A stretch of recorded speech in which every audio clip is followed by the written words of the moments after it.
Hi there, this is Phil with PhilFX and got another tutorial. This is actually going to be a new one with a series I'm going to call Digging Deep with Maya, where I go in and take either some commands or some particular techniques and dig a lot deeper than most people have done with some tutorials that I've seen out there. Today what I want to work and talk about is when you do polygon modeling, there's a number of commands that you use in Maya. If you go up and if we look here on Maya, we have the mesh commands, we have edit mesh, and we have mesh tools, and there's lots of commands and lots of tools here. But honestly, when you get into doing polygon modeling, there's really only a few commands that you end up using a whole lot. Getting a really good experience base in understanding how those particular tools work can help you a lot with your modeling. One of the ones I'm going to talk about today in particular, really there's two, but primarily it's inserting an edge loop. And in conjunction with that, we'll talk a little bit about the offset edge loop tool also. But the insert edge loop tool is probably one of the ones between that tool and extruding are the two tools that I use the most when I'm doing modeling, in addition to just grabbing edges and vertices and moving them around. So let's take a look at this insert edge loop tool. If we go in here and look at the options that are available for us with this tool, there's a couple of things off the bat that are a little bit confusing for most people. They certainly were with me when I first started using this tool. But it has the ability to, you have the ability to go in and set position. You can set position relative distance from an edge, an equal distance from an edge, or you can insert multiple edge loops. And then there are some options you can set where you autocomplete, you fix quads, or you insert with edge flow. Let's go ahead and hit autocomplete. And one of the first mistakes most people, when I'm teaching students, make when they're working with this is they see this equal distance from edge and they say, well, I've got this cylinder I just made and I really would like to pop an edge loop right in the middle of this thing. So this looks like equal distance from edge. That's what I want. So I'll just go in here and click on this. And lo and behold, it really isn't doing what you might think, okay? It's doing what it's supposed to do, which is it makes it an equal distance from an edge, but it's not putting it dead center. If we go in here, and I'll just go ahead and stop this, and we hit return, and if I go over here and click select, that drops the tool, and we can go back in, go in object mode, and let's take a look at this command and see what it did. So here we have this poly split ring, and it placed it in a position, this weight right here, that's where it placed it. If I go in here and hit 0.5, we can see that that moves it to the center. Now it placed it with an absolute reference. That means that this equal distance to an edge meant that the distance from this vertice up and this vertice up and all of these other vertices up were in equal distance. It's a little bit difficult to see with a cylinder that is symmetrical, but if I go in here and let me move this guy out of the way and let's create another cylinder here. So we create a cylinder, and I'm going to go in here and grab the top, select the faces. Let's make sure I don't have any other faces selected. I do. Let's see. Let's select those faces. Nope. Undo. Deselect those faces. Nothing on the bottom. Okay, so I just have the top selected. So let's take that top, and I'm going to put a rotation onto that. So now my cylinder is asymmetrical, and the distances on that cylinder are asymmetrical. Okay, so let's go into object mode, and let's drop the rotate tool, and let's go in and let's insert an edge loop into this asymmetrical object. So if we go up to mesh tools, insert edge loop again, and let's get the options. And this time we say relative distance from the edge. Look at what that's doing. Okay, that makes it so it follows the contour of the faces. So it's the relative distance of each of the vertical edge loops where this is placed is equal. All right. Where then if I go to say equal distance from edge, now you see what the equal distance does, and you see the difference between those two. Okay, so that right there should make it fairly clear what the difference is between the equal distance from edge and the relative distance from edge. So let's say, okay, well, okay, Phil, you did that, but now I really want to be able to know, let's say I want to put in an edge loop and I want to split the difference exactly between this edge loop and the bottom. Well, the way you do that is you go in here and you select this multiple edge loops, and take the number of loops that you want and you make it 1. Now, if I make this 2, 3, or 4, or any number from here that I can type in, I'm going to put in multiples. But if I only put in 1, and I have this selected for multiple edge loops, when we go in here and click, it puts it dead center. Notice I'm dragging up and down, but I can't move that edge loop. So it exactly splits the difference between here and places that edge loop right in the middle. So in so doing, in using that multiple insert edge loop, but only selecting it to 1, that allows you to put it exactly with 1 in between there. So let's go back in and look at a couple other things. All right, so we have autocomplete. What does that mean? Well, what that does is, you noticed when I put in an edge loop, it completes the entire circuit. It wraps it all the way around the entire object here. If I go in and I turn that off, and I've got quite a few edge loops on that, so let's create a new object here. Go into object mode. Let's move this guy out of the way. Let's get another cylinder here. Get a brand new one. Put that in. Put that up. Okay, and now actually I want to put in a couple of horizontal edge loops. So let's go in and we'll go to mesh tools, insert our edge loop tool, and let's use the multiplier, and let's put in 2, and we'll say autocomplete on those 2. So if I do that, it exactly splits and it exactly divides it, which is what you would expect. All right, let me drop the tool. And now I want to go back in and hit G. Let's repeat that again. No, that's not what I wanted. Mesh tools, insert edge loop.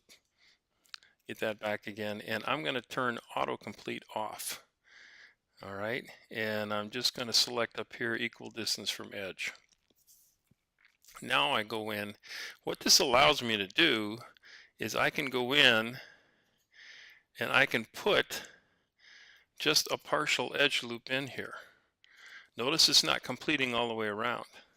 If I wanted just that right there, I could hit return, and now we've put an edge loop that looks like that. Okay?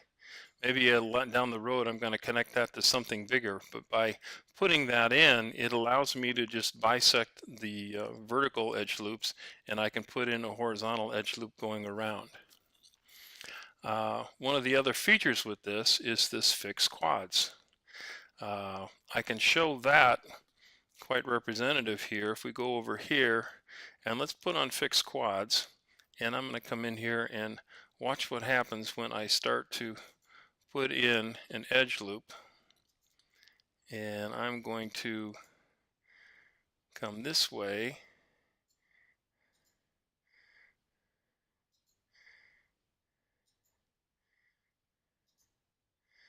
and I hit return. Notice what that did. Okay, so we closed it all the way around. We drop the tool. Let's zoom in on here. And what that did is it created when I went in and I bisected each one of these quads before and came across with this new inserted edge loop, what it did, instead of making a triangle, because I said maintain quads, it split this, and so each one of these polygons you see now is still a quad. So it keeps my design and maintains a quad design. Now it does that at the expense of this vertice up here now is a pole. It has more than 4 vertices coming in and out. It has 5, but poles aren't quite as troublesome as not having quads. If I didn't maintain quads, I'd actually have a 3-sided triangle here. So I'd have these two would be together, so you'd have 1, 2, 3 here, and this polygon here wouldn't have this divider, and so this would be a 1, 2, 3, 4, 5-sided n-gon. And as you know, if you're modeling with quads, you'd like to avoid n-gons if at all possible. So that's what this fixed quads does when you're working with it. Okay, so the last thing I want to talk about is this insert with edge flow. This is a new thing that was just added just in the past couple of versions of Maya, when they put in the modified the Edgeloop tool. And the best way to see how that works is I've got this pipe over here that I've created, and let's bring that into view.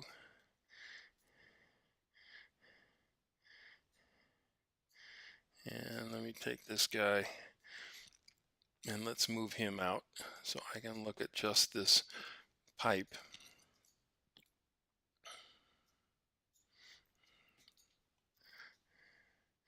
And if we zoom this up, all right, you can see I have I've actually used this tool once, and I've split a division. But let's go in and let's go ahead and use this tool right here, and it becomes pretty obvious what the maintaining edge flow does for us. So if I go in here and we go in edge, and I want to insert an edge loop and use edge flow. Okay, if I go in, all right, it's putting it right there.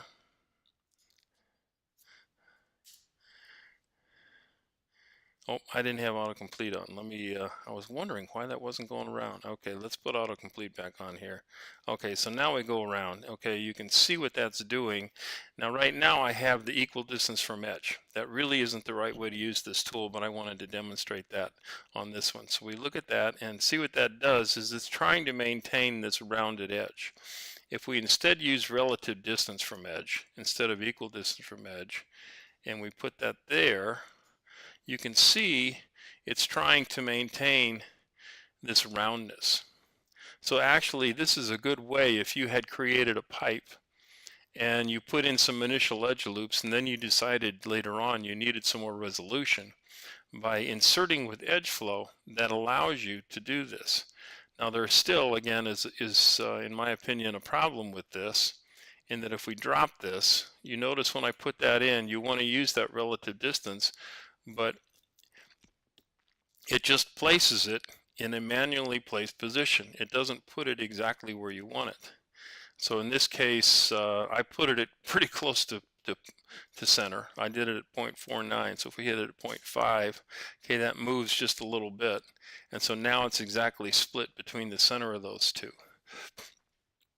What you would like to do is have some way to automatically place those so they're right in the center.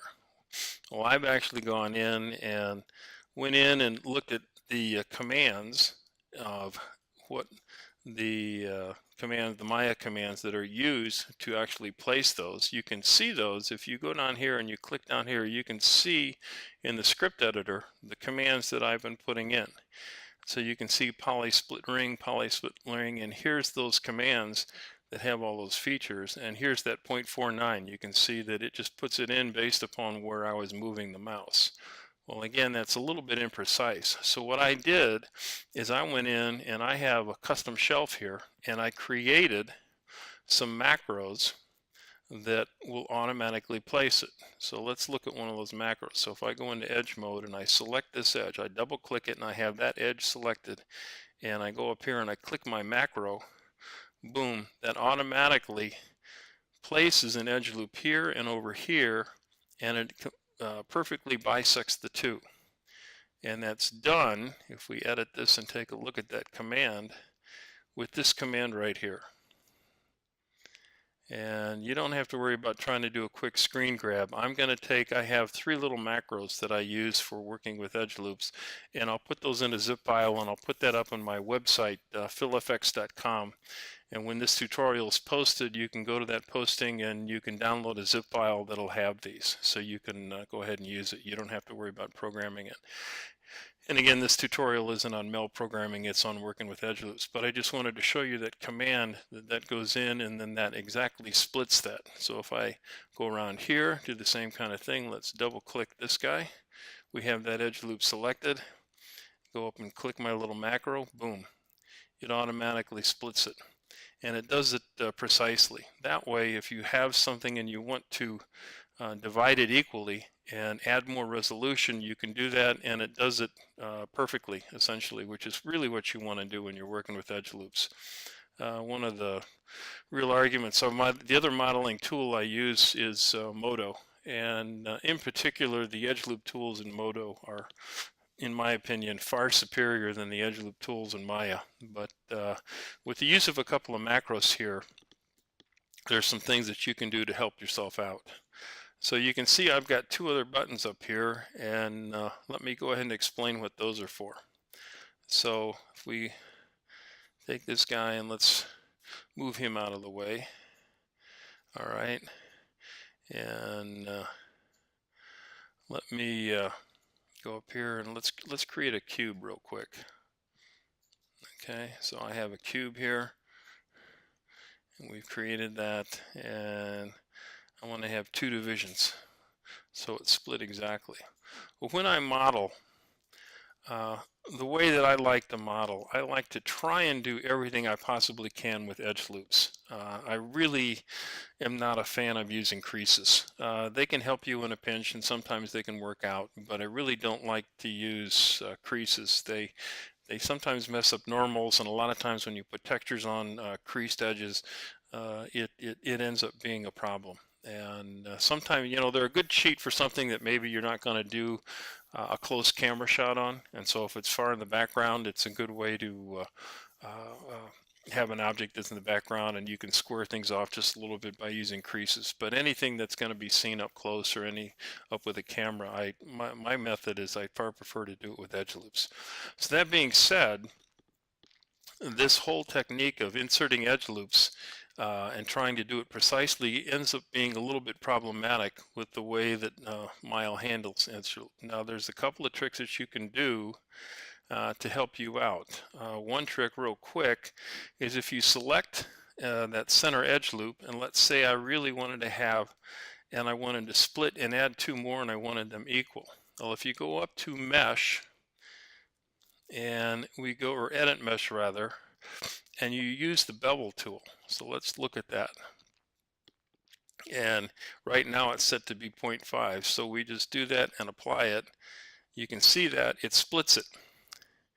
And so it automatically takes that centered edge loop that I put in, and it'll add 2 more. So by adding 2 more, that gives me a little resolution, and usually what I want to do is I'm trying to square up these edges.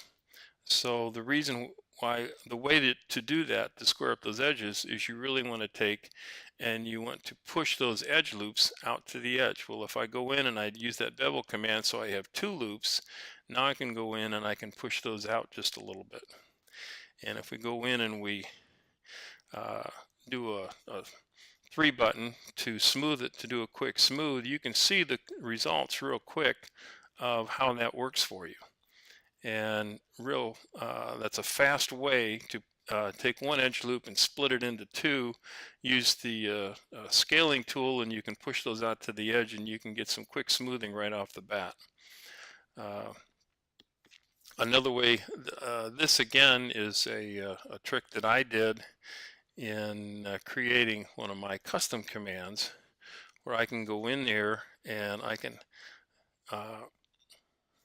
select that edge loop, and then if I hit this, what it does is I do it a little bit differently. So I don't use the bevel command. I go in and I use the offset edge loop tool. And what the offset edge loop tool does is it'll go in and let's show you that. We'll go in and we'll double click this guy, go to mesh tools, get the offset edge loop tool. Let's not use edge flow, and let's enter the tool, and there you can see what it does is I selected that one vertical. That's actually the wrong one that I wanted to do. Let me select this one there, and so it maintains the center one, but it allows you to put in two equidistant edge loops at the same time. All right, and what my script does is it actually uses that tool, and a very common placement that I like to do is to place some edge loops out at around the 95% point. And so if we go in and we look at my script here and we look at the command, you can see that I'm placing it at 0.975. And so I do a duplicate edge, and I split the edge and I place it out at 0.975 rather. And again, if we go into object mode, I drop the tool, we soften that up. You can see by pushing those edge loops out to the edge, now we have a fairly squared off cube, and the edges are quite nice, and you don't have any of the normal issues that you can sometimes get when you use creasing.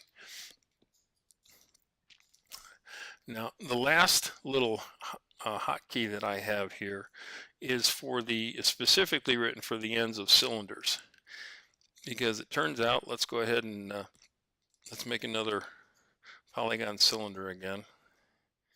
Bring this up. All right, if I want to go in, and I created this and I've been modeling for a while, and let's say maybe I even deleted history, and so I can't go back in and add more resolution on this top. So how do you do that? So we go in here to the mesh tool, we use the insert edge loop tool, and if I have autocomplete on and click in here, it doesn't work. All right, it won't go in and make an edge loop that goes around in a circle. Again, this is another one of my annoyances with Maya and its edge loop tools. But if we turn autocomplete off, you turn multiple edge loops on, crank this down to 1, and now I start clicking, what it does is it is putting in an edge loop right in the center. Let me zoom up here so we can see this. Okay, and it's exactly splitting the top edge loops, and we can click this now. It does this. All right, so let's go around, and I click these all around,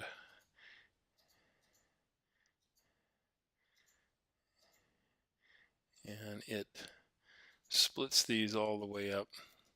What I need to do is I haven't written a macro yet to do this automatically for me.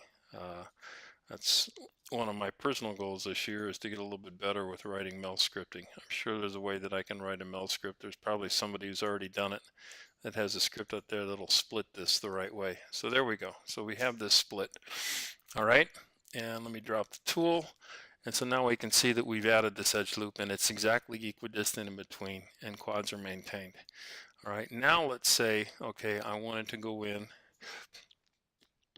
and I wanted to do my trick where I wanted to have an edge loop out towards this edge and then one towards the center. Well, if I have this selected, if I go to my custom and I use my this defined edge loop tool and hit it, well, actually this one worked. Okay,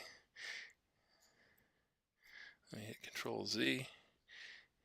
If I hit this one, there, that places it a little bit better.